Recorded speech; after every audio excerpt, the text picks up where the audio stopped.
नमस्ते।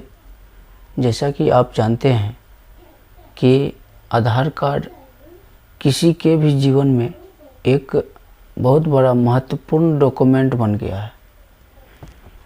चाहे कोई भी काम हो बिना आधार कार्ड से नहीं होता है, चाहे वह गैर सरकारी काम हो या फिर सरकारी काम हो।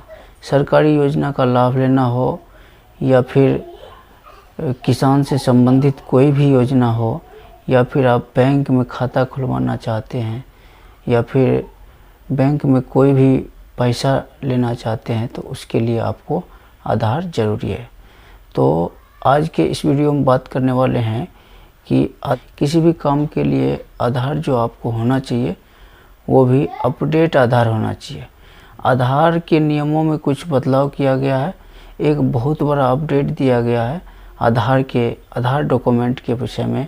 वो क्या अपडेट है वो सारी जानकारी इस वीडियो में क्लियर करके बताने वाला हूँ।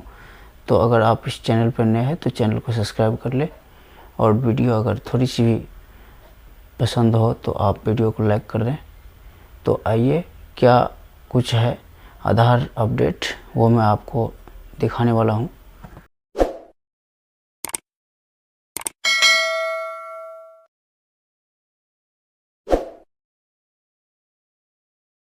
तो जैसा कि आप देख रहे हैं, 10 वर्ष पुराने आधार कार्ड के लिए सरकार की ओर से ई-केवाईसी की जारी की अनिवार्यता। कहता है 10 वर्ष पुराना अगर आपका आधार कार्ड है तो आपको ई-केवाईसी कराना अनिवार्य है, अन्यथा आपका आधार निरस्त हो जाएगा। आप यहाँ पर देख सकते हैं कि किसी का भी काम के लिए आधार जो है ज़रूरी होता है। कहता है ऐसे में आपके पास आधार हो और अपडेट आधार होना चाहिए किसी भी काम के लिए। नया आधार कार्ड के लिए कोई भी फीस देनी नहीं पड़ती है, और वही आधार कार्ड में अगर आप डेमोग्राफिक अपडेट कराते हैं, जैसे कि डेमोग्राफिक अपडेट में हो गया मोबाइल नंबर बदलना है, या फिर नाम में करेक्शन कराना है, या फिर ईमेल आईडी अपडेट करानी है, या फिर पता एड्रेस हो, कुछ भी जन्म तिथि हो, जेंडर हो, ये सब में अगर आपको कुछ फेरबदल करना है तो आपको इसमें जो है 50 से 100 रुपये तक फीस जो है रखा गया है। वह आप बायोमेट्रिक अपडेट कराते हैं तो आपको जो है 50 से 100 रुपये लगेंगे। तो बायोमेट्रिक अपडेट जो आप कराते हैं, तो बायोमेट्रिक अपडेट में क्या सब हो जाता है? बायोमेट्रिक अपडेट में हो जाता है आपको फ़ोटो, फिंगर आपका काम नहीं कर रहा है किसी भी काम के लिए, चाहे आप राशन लेने जाते हैं या फिर बैंक में अकाउंट खुलवाते हैं, या फिर आप फिंगरप्रिंट के माध्यम से, आधार प्रिंट या फिर फिंगर के माध्यम से आप जब निकासी करते हैं तो जो है आपको फिंगर अपडेट कराना पड़ता है। और आइरिस भी अपडेट कराते हैं तो आप ये भी बायोमेट्रिक में आता है। फ़ोटो, फिंगर और आइरिस बायोमेट्रिक में आता है, इसीलिए इसका भी फीस दिया गया। 50 से 100 रुपये तक इसका भी लगते हैं। लेकिन न्यू आधार के तो अगर आप बायोमेट्रिक अपडेट कराते हैं जैसे कि फ़ोटो, फिंगर और आइरिस, तो इसमें भी आपको चार्जेस देने पड़ते हैं 50 से 100 रुपये।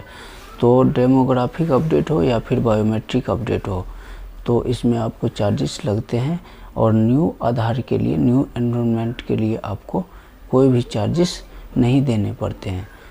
और अगर आपका, जैसा कि आप देख सकते हैं, ई-केवाईसी के लिए कुछ ज़रूरी डॉक्यूमेंट भी दिया गया है कि अगर आप ई-केवाईसी कराना चाहते हैं तो अगर आपके पास वोटर कार्ड है या फिर राशन कार्ड है या पासपोर्ट, निवास प्रमाण पत्र, जाति प्रमाण पत्र, मैरिज सर्टिफिकेट या ई श्रम कार्ड, आपने जो इससे पहले ई श्रम कार्ड बनाया होगा वो ई श्रम कार्ड, या फिर लेबर कार्ड हो, या फिर सरकारी कार्यालय से कोई भी प्रमाण पत्र हो आपके पास, तो आप ई-केवाईसी करा सकते हैं।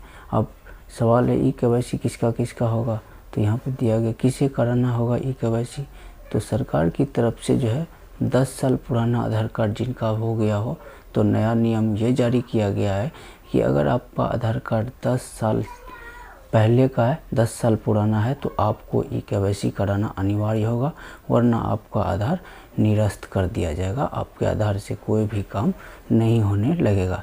तो आप यहाँ पे देख सकते हैं आधार फैसिलिटी के लिए देनी होगी फीस। अब फीस के बारे में दिया गया कि आधार फैसिलिटी में आपको क्या चार्जेस लगने वाला है। तो हमने बता दिया आपको कि न्यू एनरोलमेंट के लिए, नया आधार के लिए कोई भी फीस सरकार की तरफ से नहीं तय की गई है। 5 से 7 वर्ष के 7 वर्ष तक के आयु के अगर बायोमेट्रिक अपडेट आप कराते हैं तो आप उसका भी फ्री है, और 15 से 17 के लिए जो है उसका भी फ्री है। और अगर आप नाम, पता, मोबाइल नंबर आदि में अपडेट कराते हैं तो 50 रुपीज़ देने होंगे। फिंगर प्रिंट हो या फिर फ़ोटो हो और आँखों की रेटिना अपडेट कराना हो, इस सब में 100 रुपये लगेंगे।